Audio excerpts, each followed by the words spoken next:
27-dekabrdagi yozma savollarni 3-siga yetib keldik. Bunda nima bo'lyapti? Qaranglar. Xo'p, atay farqini bildirish uchun, tushuntirib borish uchun bitta sizlarga moddani yozdim. Xo'p, benzolga xlor qo'shilishda ikki xil turi bor. Birinchi turi mana tepada yozganim, birinchi reaksiyamiz bunda. Xo'p, benzolga xlor qo'shilyapti. Temir 3 xlorid, ba'zan temir 3 xlorid o'rniga temir 3 bromid ham birga kelishi mumkin. Mana shu ikkita moddadan bittasi katalizator bo'lishi mumkin. Bunda nima bo'ladi? Oddiygina bu o'rin olish reaksiyasi.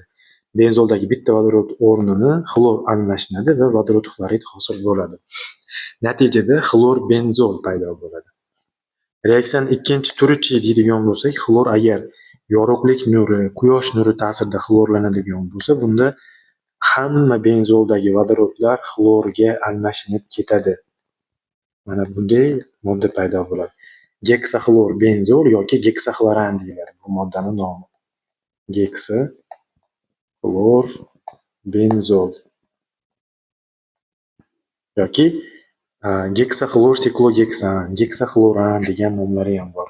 Asosan bizda geksaxloran degan nomi bilan keladi. Geksaxloran. Demak, hozir javob 1 bo'ladi aslida. Mana bu reaksiyalar ketma-ketligi to'g'ri bunda hozir. Lekin farqini bilishimiz uchun mana ikkinchisini ham ko'rib ketdim. Ba'zan quyosh nuri, ba'zan temir uchlar katalizatorda kelishi mumkin. Yaxshi farqiga borib olish kerak.